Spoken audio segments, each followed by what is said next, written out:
right, I guess we'll get started. So just some logistics and some basic, understanding of what's going to take place. This is the last week that we're doing discipleship class for the summer. So the discipleship classes are ending. This is the last one, and then they'll pick up again in the middle of September. I think it's like the second week of September.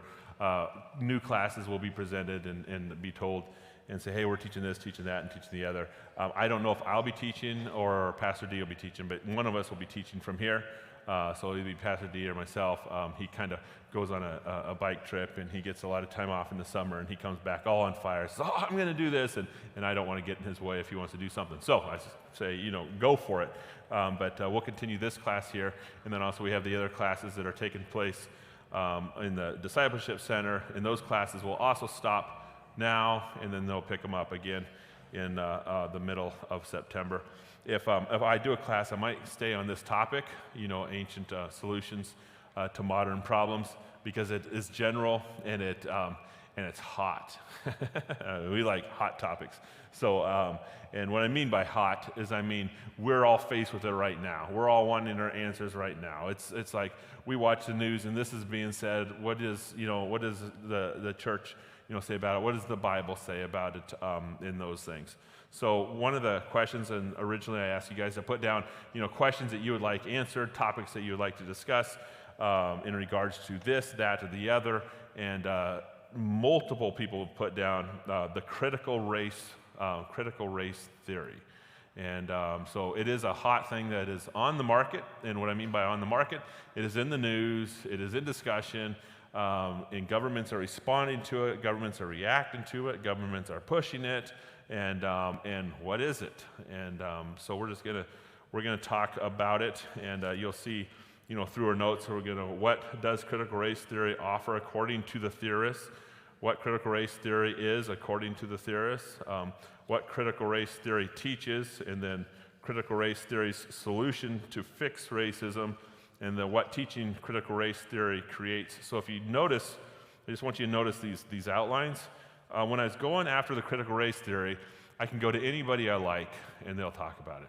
They will say, this is what it is, this is what it is, this is what it is, this is what it is. In fact, how the internet tracks you? They send you everything that you agree with. That's just what they do. They just send you everything you agree with.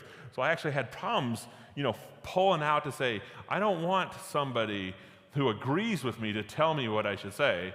I want to find somebody who disagrees with me and says, this is what it says.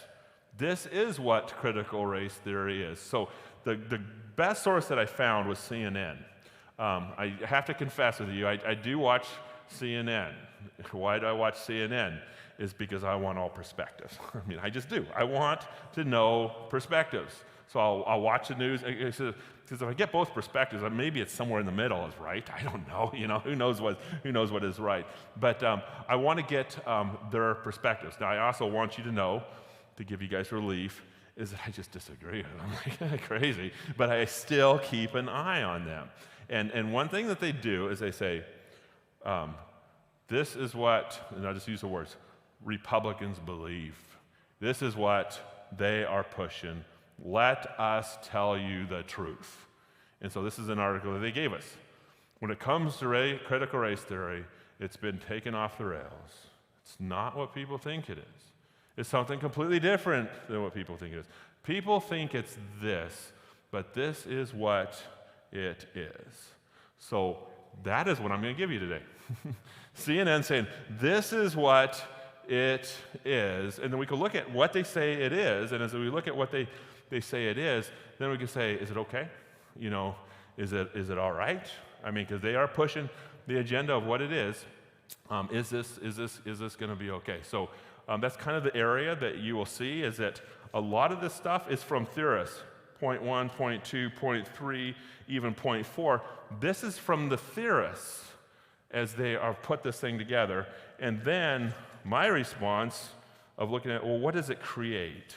And and then just as I kind of looked into it, what does it create? That will kind of give us a revelation of my reaction to what it is teaching. So if you don't know anything about critical race theory, that means you stay away from the news. If you don't know anything about critical race theory, it is a curriculum that is going into our school system. and this curriculum is being offered or being taught in our school system, and a lot of states have been rejecting it. So before this is all over, hopefully you know exactly what it is. So let's ask the question, what does critical race theory offer according to the theorists? According to the theorists, the people that came up with it, what does it offer? Critical race theory offers an invaluable set of literature for scholars of race and society to engage with. As a social, scientific approach, it encourages us to appreciate how races are constructed into hierarchies. Now, I highlighted that because it's like, oh, that's not good. I mean, because we don't want to be structured into hierarchies, but this is what they're saying, is that there is hierarchies out there, and it needs to be dealt with. That's what they're saying. With societal resources distributed unequally across the hierarchy. So they're saying that they are hierarchies, and we've got to approach the situation in regards to the hierarchies that are out there. So what critical race theory is, according to the theorists, so let's just kind of go through it. Critical race theory, this is right from CNN. In other words, this is the answer that says critical race theory is not this, it is actually this instead. Critical race theory is an approach to grappling with a history of white supremacy that rejects the belief that what's in the past is in the past, and that the laws and systems that grow from that past are detached from it. So we're saying that there has been a history, and we do know that there is a history. And if you look at the entire history, I would say that a lot of it hasn't been good. But I would also say that our country has been founded on Jesus Christ. And with our country has been founded on the Bible, you can go back to our country and you can see turns and shifts of consciousness, of people's conscience. And slavery was done away with. Why was slavery done away with? Because literally they said, it is not right. It is not right. So it was acceptable at a time in America. In fact, America was pulling slaves, but all of a sudden it's like, this is not right. And all of a sudden, this has to be stopped. And of course, the South said, no, it doesn't have to be stopped. So you had, this is not right, it's not humanly right. And the other half saying, well, we think it is humanly right because it's economically right. And the Civil War broke out. And as the Civil War breaking out, a lot of white people died. I mean, it's the way it is. A lot of white people died. Why did they die? Because they disagreed with it. They disagreed with slavery, and as a result of disagreeing with slavery, it was fought.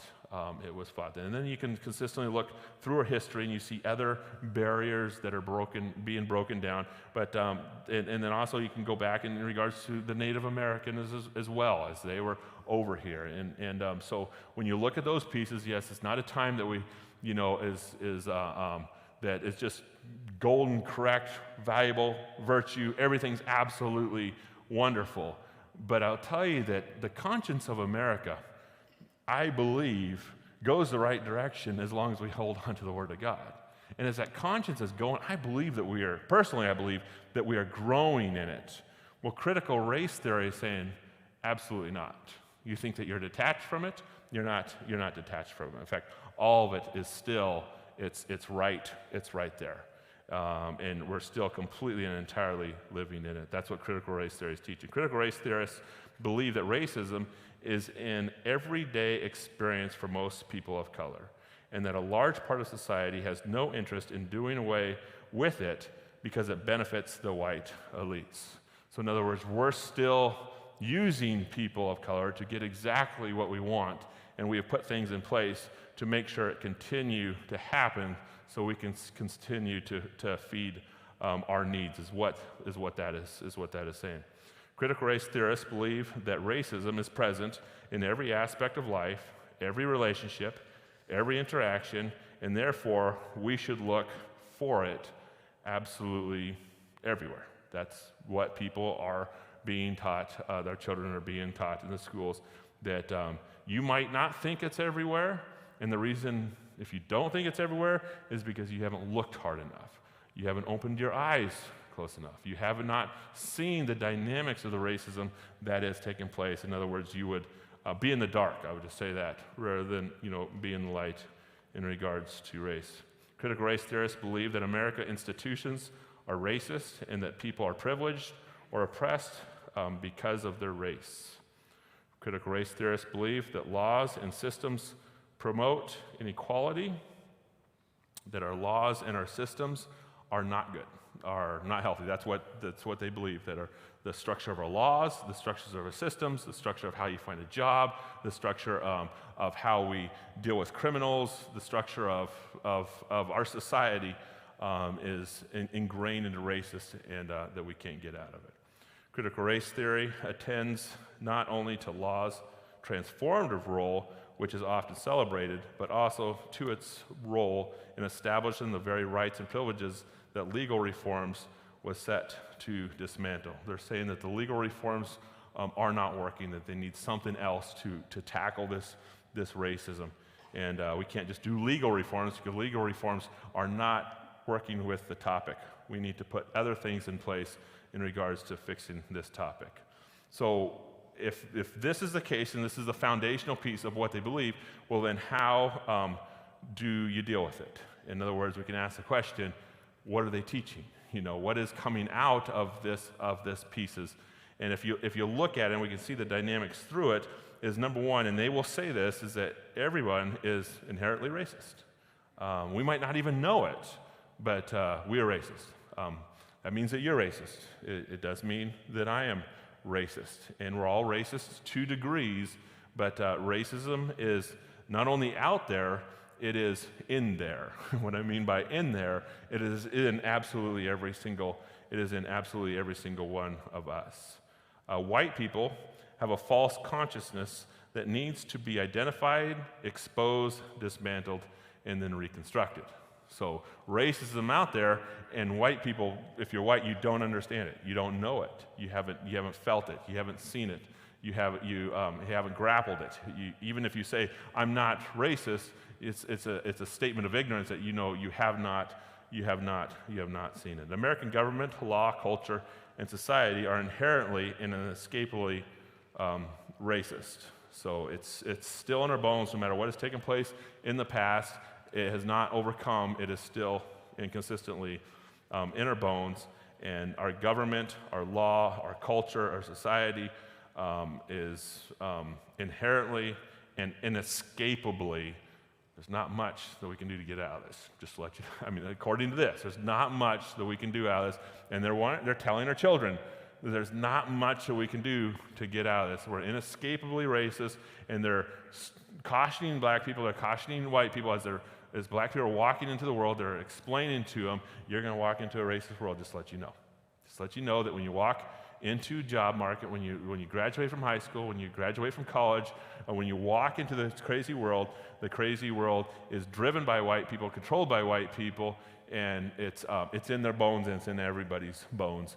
And when you walk in this world, strengthen yourself in regards to walking into it. There's just more cautioning them, training them, building them up for it.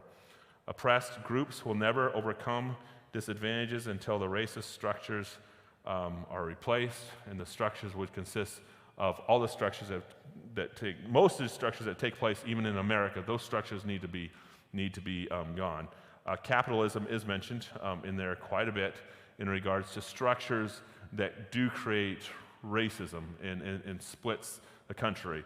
Capitalism is not necessarily the source for tackling racism. And you know what capitalism is compared to socialism.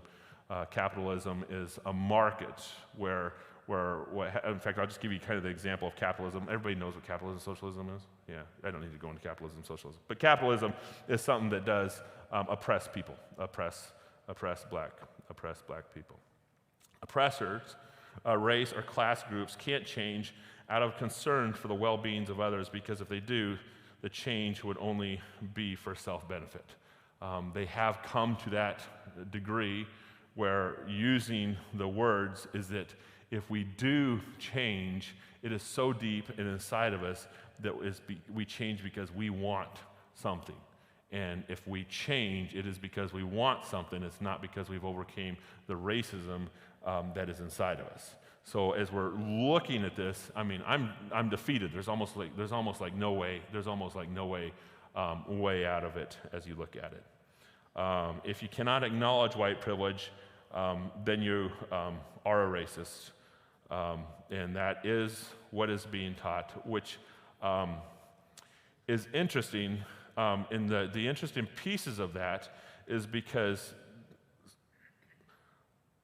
a lot of people that disagree with critical race theory are black people. They are people of color. They completely entirely disagree with it because it completely entirely disrespects them. It completely puts them down. So a lot of people that argue against critical race theory, and outspoken people, are black people that are shouting, or people of color that are shouting, saying, "This is disgusting. This is absolutely wrong." Well, if you believe in critical race theory, if you don't believe in critical race theory, you're racist. Well, then what do they call the black people that disagree with critical race theory? They call them a whole bunch of different other things rather than racist. They will move into even a different category that is even worse than racist. It's somebody who's getting rid of their authenticity. It's somebody who has laid their life down for the purpose of gaining a buck. You know, that's somebody of color that is disagreeing with critical race theory. Did you have a question, Francis? We'll need to get the microphone because I think people want to hear your question. This whole critical race theory is designed specifically to divide the races. Yeah. The races. Yeah. And it's designed as the white people are the oppressors, and those that are not white of any other race are the oppressed. And it's designed right out of the book of Marxism to divide the races, because this is the next step is the communism. Yeah. That's the way communist countries work. You look at the history of communists, and that's what's happened. The division of the races. Pretty soon it's equality, and then we all become what am I going to say? Serfs. Not citizens, but subjects. Yeah. So. And you can tell that. Yeah. I think you'll find 90% of the people here are critically opposed to this critical race theory. It's going to destroy our country. Yeah. So, hopefully, you guys don't think that I'm promoting it, because I think it's above 95%, and I also think that it's well beyond. The majority who disagree with it. I think it's topped over beyond the majority, and we'll definitely talk about what you just brought up, because this is explaining what critical race theory is and what it's teaching. And I just want you to know that it is hot, it is hard emotionally, and we're living in really, really tough times. And as we're living in those tough times, how should we approach, the tough times? And I even put down at the very end of how we should even approach the tough times, because as what is mentioned, according to CNN, on what critical race theory is, people can see that there is an agenda that is behind it, and it should come out. I'm just praying that it should come out very, very clear. In other words, as we're reading this now, it should make us feel like Francis right now going, "Argh." But as we feel it, we also have to think of, okay, what do we do with these feelings too, as a believer, as we feel it and those things. So since it is kind of a topic that is a difficult topic, a topic that is, I would just say honestly, hotter and more heated, we just want people to know that this is what is out there, this is what is being taught, and this is what a direction that is going, and I would say going in our schools. And then at the end, we'll even look at, well, what's the solutions? What's the solutions behind it? But I do want to say is that you might want me to get through more of it to see exactly where I stand with it, because I'm probably going to say just everything that you said to Francis as well. But that's kind of where it is going. Steve?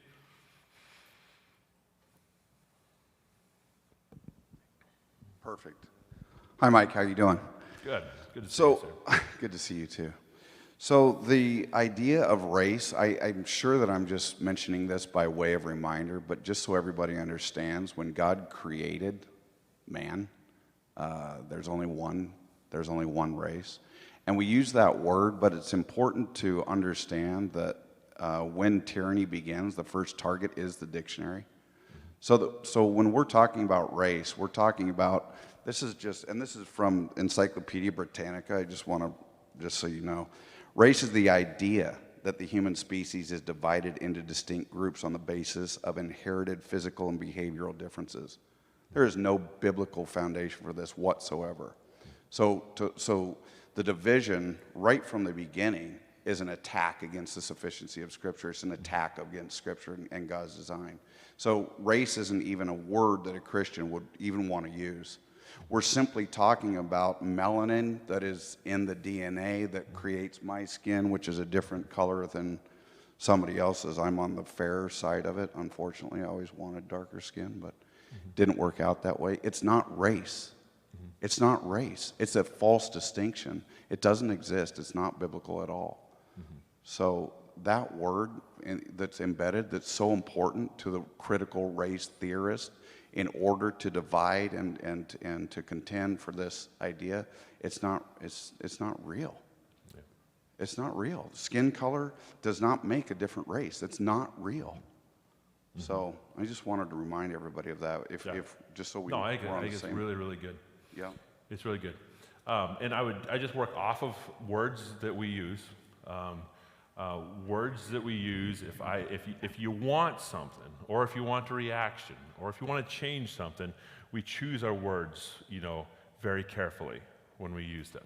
So in other words, my wife is a principal, and she's a principal dealing with behavior, and the family agrees with the child that has taken place, and there's a discussion of what's going on. One of the words that is used is bullying.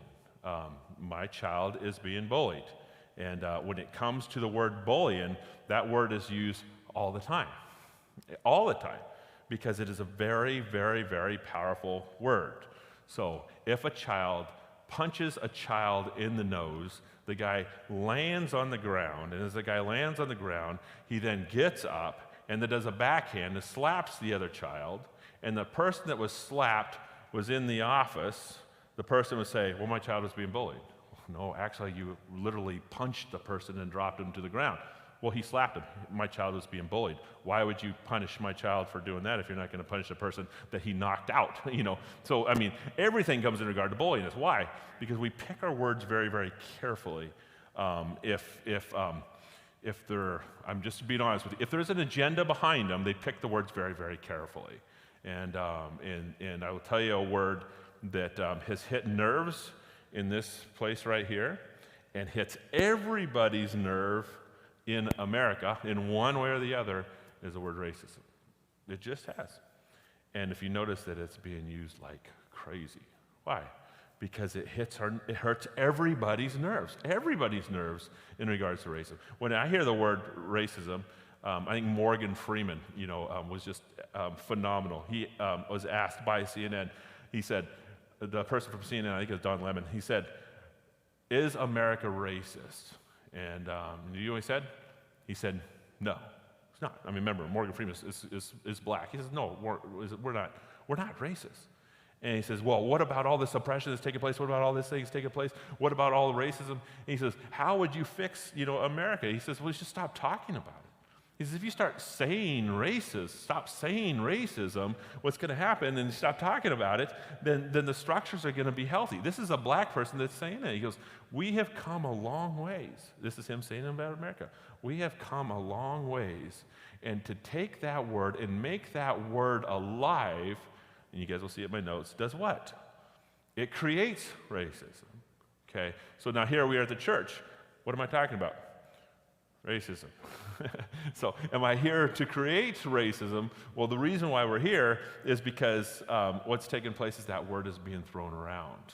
And it's being thrown around with an extreme amount of power, and therefore we need to, as believers, we need to react to it because we react to it. And if we are reacting to it, it's good because it's a reactive word, and we're already stationed in our mind of even how we feel about it.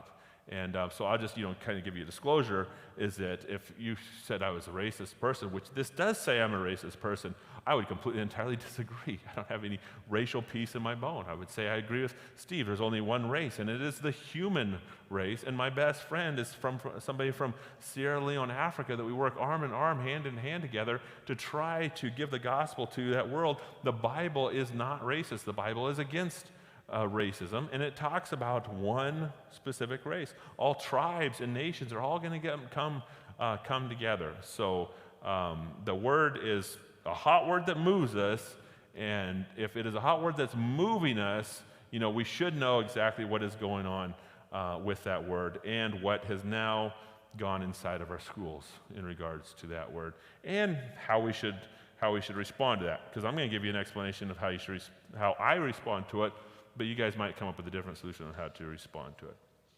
So, there's a now remember, we're not talking about what we think is right. We're talking about there is a solution to fix racism, according to the theorists, and that's why there is a movement that is out there. We're racist, and then there's a solution, to fix it. And I know that this can make people upset, because it should make people upset, but the solution is that kids need to be educated that they're racist. I mean, they need to be taught at a young age.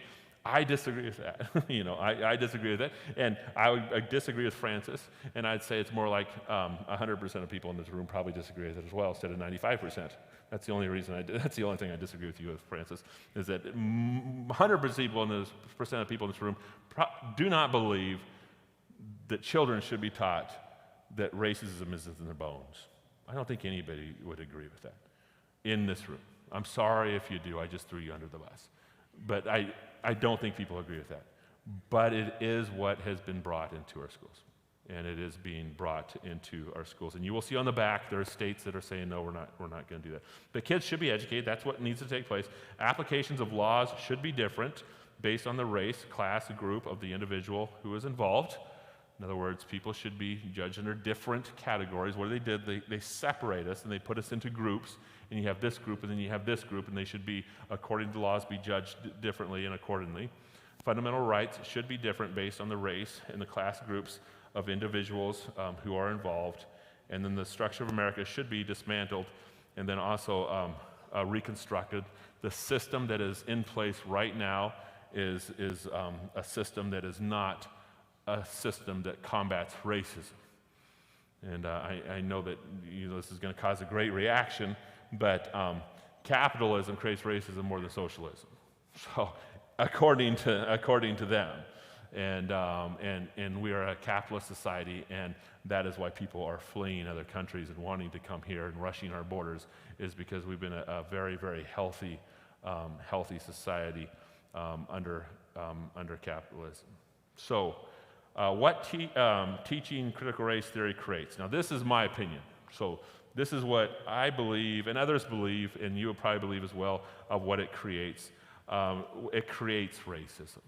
It starts racism. The definition of racism that I have, I know Steve gave us a definition, but the definition is prejudice and discrimination directed against a person or people on the basis of their membership in a particular racial or ethnic group, typically the one in a minority or marginalization. So if you look at the people's colors of the skin, what you did is you just marginalized everybody. You just separated everybody. And black people of color are offended by it.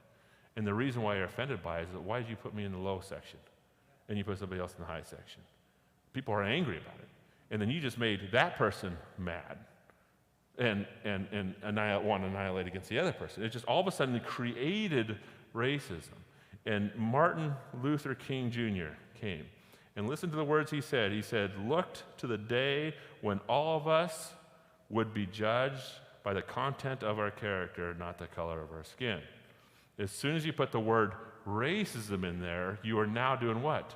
You are judging people on the of their skin and not under the context of their character. See, it actually just changed everything that Martin Luther King believed in. Everything that Martin Luther King promoted, taught, pushed has been changed. And we live in the world where we should be segregating, this is what they're saying, in color of skin rather than character. And it's not healthy. It's not good. Why is it not healthy, not good? Because it creates that racism. It creates the prejudice. I mean, if you're a person of color and you said that you were on the lower end, I mean, it's going to make that person do what? Hate the person of color. If you're a person who, who is white, and you're saying that, and they're saying that you are a racist, you're going to say, no, I'm not a racist, and you're going to fight the process, and it's going to bring complete entire division.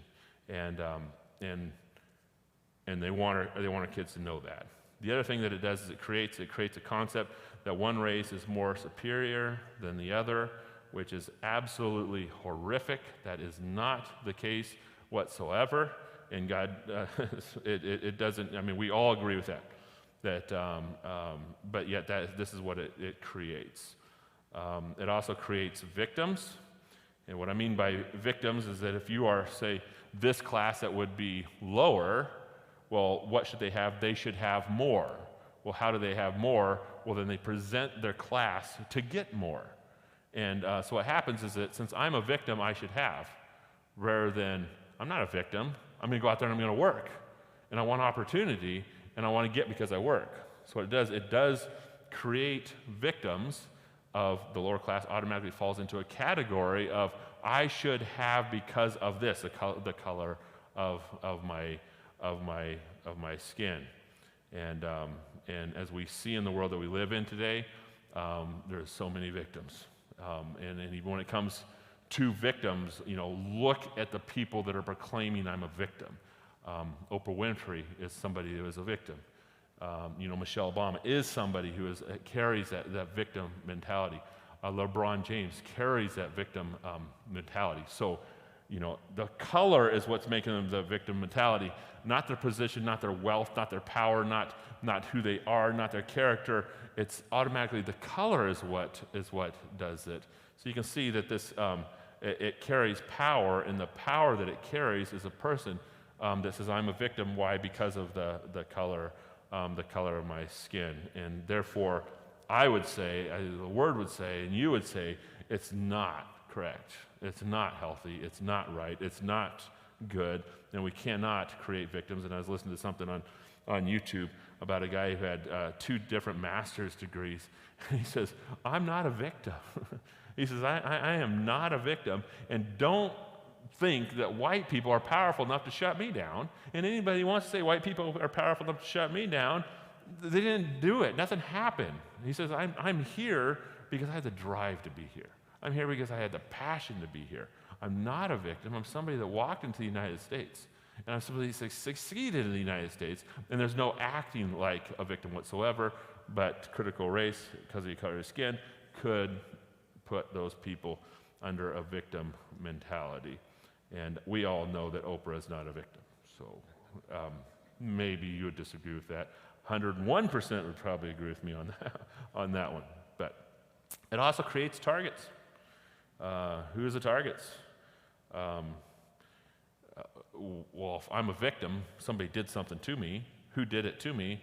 All of a sudden, you're telling children that all the white people in your school, if you're a person of color, are your targets. You're a victim. They're all against you. And all of a sudden, it's creating targets. Well, if you create targets, what are you going to do? You're going to create hostility. You're going to create, hate. You're going to create frustration. And it's being taught in the bones of our young people for the purpose of agenda or for the purpose of something. But it's definitely not healthy. And then you'll also see other targets. Any person of color that disagrees with the critical race theory are targeted as well. And they're removed even from their black society and very much targeted as well. Ben Carson, is very targeted. Just those people that have stepped in, it creates hate. Tell a black person the white is superior. Black person, the colored person is just going to hate him. I mean, why would you not? Why would you not hate them? It creates that hate. Of course, it creates division that is out there. You cannot fight discrimination with discrimination, because if you're fighting, you need to discriminate against the white people, well, then you're not going to ever connect. It's not ever going to work. It's never going to be held. You cannot fight discrimination with discrimination. And it creates colors in children's minds. When you teach a child that people are different in regards to the color of their skin, they're going to start being trained that there's a difference. And kids don't know there's a difference. Kids find friends, and when they find friends, anybody that loves them is going to be a friend. That's just the way it is. I mean, that's the way we function. If people love people, they're going to find friends, and the government or the curriculum is going to split that. It's going to design that and say, white's not your friend. They're never going to be your friend. It's so far into their bones that they can't possibly be their friend. And if they are your friend, they're doing it because they want something from you, and it's just not healthy. And those colors are not in people's minds, and not in children's minds, and I believe not even in adults' minds. Everybody is starving, absolutely starving for love. And when people are starving for love, when people love them, people greet them, people share love with them, there's no color, there's nothing. So why do we talk about it? Why are we bringing it up? Why are they bringing it up? Why is it there? There's probably a promotion of some sort. It also creates, maybe this is a promotion, it only creates one Savior. And it does make only one Savior possible, because it is so ingrained into our bones that if the government does not intervene with the structures that are out there, then this is never going to get out. So is there a mission behind it? I would say I think there is. A mission behind it, and it creates division, but that creating one Savior where the government has to come in and restructure everything is kind of an ideology and of what is even going on in America right now. And so yes, there is a frustration that we could look at and say, this is not right, and there is a frustration that people have looked at, and just, which states have abandoned it. Until now, a total of 21 American states have introduced bills that would control teaching critical race theory or keep a tab on how teachers can discuss racism and sexism.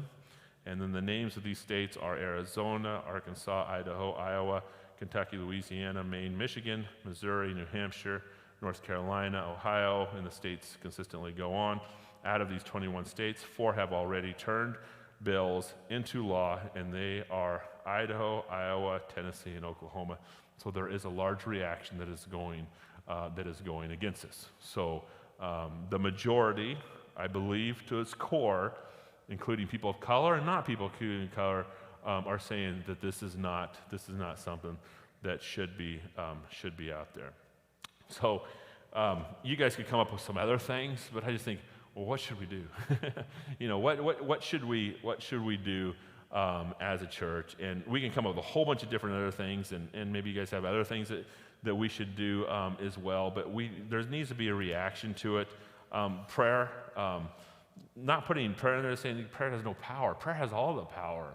We need to consistently pray for our nation on our knees, and it should be laboriously, for our nation. It should be a part of every single person's life, praying against the drive of Satan and the things that grip this world and the things that provide hate to this world. So we should be praying, and we should be praying against it. The other thing is vote for the right people. I just put that down. I don't want to tell anybody how to vote. But if you look at the 2 presidents that ran for president, the whole thing was about, this is going to sound really bad, but the whole thing was presented about character. It's all the character of this person, the character of this person. You got to look at the character, you got to look at the character, you got to look at the character, look at the character. Look what people are going to put in that's going to destroy people. And when you look at what people are going to put in that's going to destroy people, get rid of the character and say, this cannot happen. to see this. Look at the ideologies. I mean, they didn't even talk about, what is going to be presented, what is going to be put in there. It's just character, character, character, character. And as a result, I think we went to the, people went to the polls, and they weren't even thinking about, things that can put in that would destroy people. So when you vote, look and see what's going to be implemented. To pull a person out of there and say, what's this person going to push? What's this person going to do? What's the drive of the decisions that are going to come as a result, are going to come surfacing as a result of this person being in office? Who are the people that are backing the person that were put into office? Because those decisions are also going to be brought up in regards to what is going to be out there. So I'm not telling you how to vote, but I'm just saying the only way that this can change is we've got to be careful who we're sending, to D.C. and who we're putting into government. So every believer should be very aggressive to make sure that their votes are there for the purpose of bringing life to our country. And this would be bringing life to our kids, because this is not healthy. It's not good. Talk kindly to your school administrators about the subject. If it is taught. My wife is a school administrator, and she does not have the power that you think she does, but they do carry weight. And so what I mean by weight is you often talk kindly to the teachers about the subjects that are being taught. So you take a subject and you say, okay, evolution is in the curriculum. As evolution is a curriculum, and it is there, we instantly would throw stones at it, say it's bad, it's bad, it's bad, it's bad, because it is bad. It's not right. It's not good. Well, all of a sudden, what if there's a Christian teacher that's behind it, that believes in God? Well, there's a word at the front of it it's a theory. This is the theory of evolution. What does that mean? This means we're just guessing. We're guessing.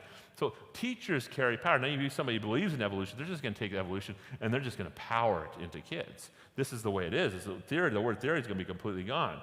You take somebody who disagrees with evolution, it's going to be a different. There's going to be a different taught. So our teachers and our administrators, it's okay to go and talk to them and just say, you know what, I just disagree, with the curriculum that is out there and even what is being presented, but do it in a very kind way to get their listening ear in those things so they can respond.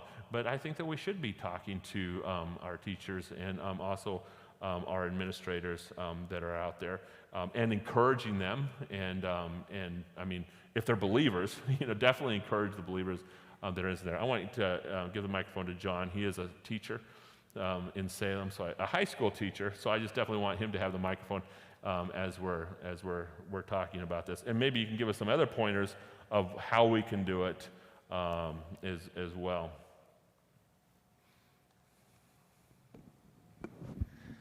Hi, I'm John Abel. I teach at North Salem High School, and the teachers and administrators are a great place to start, but the school board has the power. And we have to follow what the school board lays out for us. So changes have to be made at the school board. And right now, a lot of school boards are doing virtual meetings, so it's difficult to have a presence. But you have to be diligent, and I would encourage you to be involved in your board. And the boards are voted in, correct? Yes. So if the boards are voted in, every single one of us has a vote to cast out. We should be asking a question before we cast out our votes. And if you look at the number of people who voted in Jefferson, it was disgusting. So I just want you to know that. I mean, what I mean by disgusting, it wasn't very high. And what it really means, what it really means is that if all of you guys lived in Jefferson and all you guys voted in Jefferson, you would actually probably put the board in. I mean, just in those senses of it, is that we should be trying to find out what is going on and vote accordingly in regards to putting our school boards in. In fact, they're probably even more important than even the presidents, our presidents and even governors, because they do carry that weight and they do carry that power. So every single one of us should be very aggressive to say, okay, we're doing a new school board vote. Let's ask questions. Let's find out who to vote for, in those things. And we do, when we do presidents, now I'm saying this, when we do, vote for presidents and those things, we do have a flyer in the back, what they believe, where they're going. And it would be helpful for the church even to have a flyer in the back to say, okay, school boards are coming up. This is where people believe, and this is where people are stand in those regards. And I'll see if we can even look into something like that. And then write emails to your administrators and teachers would be the other one. If you studied like I did last week on this critical race theory, you would find out that there's something else that is said consistently that I did not say, and I could say, and I think a lot of people would agree with me or agree with them, because I actually think that I'm the minority, in this. People say, pull your kids out of school. Just get them out of school. And there is some great wisdom in that. And the reason why there's great wisdom in that is because it does create a protection of what our kids are being trained, what our kids are being taught, how our kids are being educated, what is going in their mind. And there's great wisdom in that. And last week I talked about, homeschool, and I talked about public school. And the answer I gave is that you guys make the choice. Whatever your choice is a good choice. I would promote homeschool to the nth degree to say it is a great, great choice because it allows what's going on in your child's mind and what's not going in your child's mind. And then there's connections in churches as well that can go where kids can get. In fact, there's a school that takes place here that Patty Abel is in charge of. And a homeschool co-op is taking place. It's not co-op because if I say co-op, it's wrong. So it's something else. It's a ministry. There's a ministry here where homeschools actually have 180 to 230, I believe, that, not now with COVID, but a lot of people show up here, and all those buildings are full with, on Tuesday, in regards to co-ops, homeschool people getting together and being connected in a Christian environment. Extremely healthy, extremely good, and I would say that it's phenomenal. It's good, it's healthy, it's strong, and the people that make those decisions to do that, I would just commend you for making those decisions to do that. Where I stand different, and I'm not talking about teaching you, I'm talking about just me as a person, is that I don't want to lose our kids. And when I talk about kids, I talk about kids as a whole. I don't want to lose our country. And that's the only reason why, I put my kids on the front line. I'm not going to tell you to put your kids on the front line. I'm just going to throw them on the front line. And the simple front line is because the school needs them. And my wife is on the front line because the school needs them as well. So I'm not going to promote public schools, but you always hear me talk about public schools. It's just because it's so deep in my heart that is there enough, for every believer to bring their kids out of school to change our country, to change, those pieces of it. I worry about the Christian teachers because there's becoming more and more less of them. John, I just commend you like crazy to be in the public school and to stand there, and as it comes, it hits and it hurts and it tears you apart, and as a result, so many Christian teachers are fleeing and leaving it as the only answer that kids will be getting. So a lot of our teachers are Christians, but every year it's getting fewer and fewer and fewer. So I'm not going to encourage you to send your kids to the public school, but I also am like, for me, I just also think, I just love the public school, and the word's gotta, be there. We can't all isolate them. You can isolate them if you want. I mean, you can pull them out and bring health to that, because that's our choice, that's our freedom, that's our good. But if I ever talk about that, I'm not promoting public schools. I'm just saying, if there is no Christians in our system that is out there, then our system will never will go aggressively this direction, even worse than it is right now. So that's why I say public school's wonderful. Public school's okay. I mean, that's why I say both of those. That's the only reason I say both of those, is because, and everybody else, that I even listen to is like, I pulled my kid out, I pulled my kid out, I pulled my kid out. It's like, it's good, and that's really good for your kid. It's strong for your kid. But sometimes, I guess it's just me, you know, we'll think that way. We got hands coming up in the back. Kim.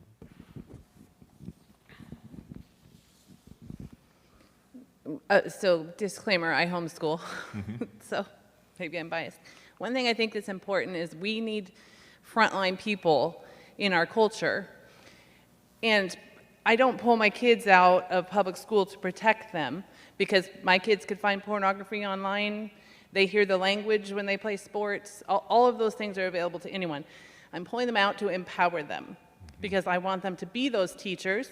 I want them to be those, my son's a soldier. I want him to be that righteous soldier serving a country that is turning a way that we don't like. We need people, we don't just vote. That time, we need to vote, yes. That time is past. You know, we go back to our origins, and they're following the rules, following the king. You know, our colonies are forming. But it's time for us to say, no, we need to lead. We need to be the ones running for school board. I agree with you. Vote for me, because when we have a solid foundation of truth, that brings a light into the world. Absolutely. That shines to anyone. So starting with the precinct committee person, that's a really easy thing to run for in your area, and get your foot into politics so you know what's going on in your area. Get your voice heard just a little bit, and if that's your gifting, gives you, the next step of what you can run for. You don't just run for president. You don't just run for governor. You're not just a representative because you started out. You start with these little things like school board so that you can have your hand in it. It's a time for us to be more than just praying and more than just voting. So when I take my kids out of school, that's what I'm doing as a mom, is I'm trying to raise these people to know the truth. What were we founded on? What does the Bible say? So that they can test and approve what's good and what's right. And then hopefully those little branches are going to go out into the world and be something strong that makes a movement. Absolutely. No, that's a great point. Be aggressive. Be the coaches out there. Be the coaches and be the family members that show up and be the people that are from the board. We have 3 people, I think, from our church that is from the board. Did we miss a hand back there? I'm sorry if we did, because I saw, there's an that comes back. We'll get back to you next. Yeah. I just had a comment about critical race theory, and it was kind of based on what Steve started by saying. I just want to remind us that this is an attack of Satan's against God's design. Yeah, absolutely. And I think if we can get distracted by thinking about color or privilege or other things, but really, when we really get down to it, we really need to look at God's designs and say, what is it attacking, and defend it from that perspective. Mm-hmm. Yeah, it is a spiritual battle. It absolutely is a spiritual battle. Okay, I'm looking at the time too. Boy, this is oh no. I'm going to be as brief as I can, and it's history like last week. It has to do with the origin of the word, because racism, because the folks that are my age that remember the 60s and the race riots, that was never a word. Everybody was a bigot, and that put the responsibility on the individual. Racism, the word, its origins are out of the Soviet Union in the late 20s, and it was invented with a vague definition to imply guilt onto a society in order to divide it. And it had a vague definition because the definition was supposed to be developed by the people who were either felt oppressed or were feeling guilty. And it was designed to do this very thing. And the reason it is so destructive to the society is it was designed to break down the Western world, to let people like Trotsky into our societies and our governments. It was designed to break down colonialism, which I don't really have a problem with, but it was designed to destroy the Western world, in particular capitalism, democracy, and Christianity foremost, because Lenin defined that as the greatest enemy of socialism. It's a word out there that carries a lot of power, and I'm looking at the time. We're going to have really fast, one really fast one, and then we'll call it good. Oh, we want to. Who, what, and when was this interjected into the educational system? So who, what, and when was it interjected into the educational system? It just showed up into the educational system and into the curriculum within months. So who? There's a party that is behind it. So I don't know the specific answer of the dynamics of who and how they put it together in those things. But that's a very good question, and but it is being sent out. Hi, Melissa Groninger. I know we have very little time. I am an administrator in this state. I spoke last week. This very much in our state is being pushed down from the Oregon Department of Education. We're given training. It's under the guise of equity. I am not saying that all equity work is bad. There is very good equity work that is happening in our schools, but it very much is coming from the top in our state, and we're leading the nation in Oregon with this teaching. So pray for us on the front lines and the teachers. It is not easy. We are, I would say, threatened. We're trying to take a stand, but if you go to your administrator, you're either going to get an administrator who does believe it or who has been given talking points from the district or from the state. If people ask, this is what you say. So just pray for us. It's not easy. And thank you very much for teaching on this. Absolutely. So I'm just going to close in a word of prayer because I just feel like closing in a word of prayer. God, we just thank you that you're in control. We have an enemy, God, and the enemy wants to divide, wants to destroy, wants to kill, wants to lie, and he is absolutely aggressive in our country. And God, we're excited that you are on the throne. We just ask right now for help. We just ask for wisdom. We ask for strength. We ask for endurance. God, we ask that you just combat this with your amazing power. And we just pray, God, that your name would be exalted, God, as this is combated and as this is worked against. And then also, God, we just want to say protect our children. Please, please, please, please, please protect our children. We're losing so many, God, that are going to college and being indoctrinated, and God, they're not coming back to you. Don't let Satan win at all. But I just pray, God, that we just take back the ground. Love you in Christ's name, amen.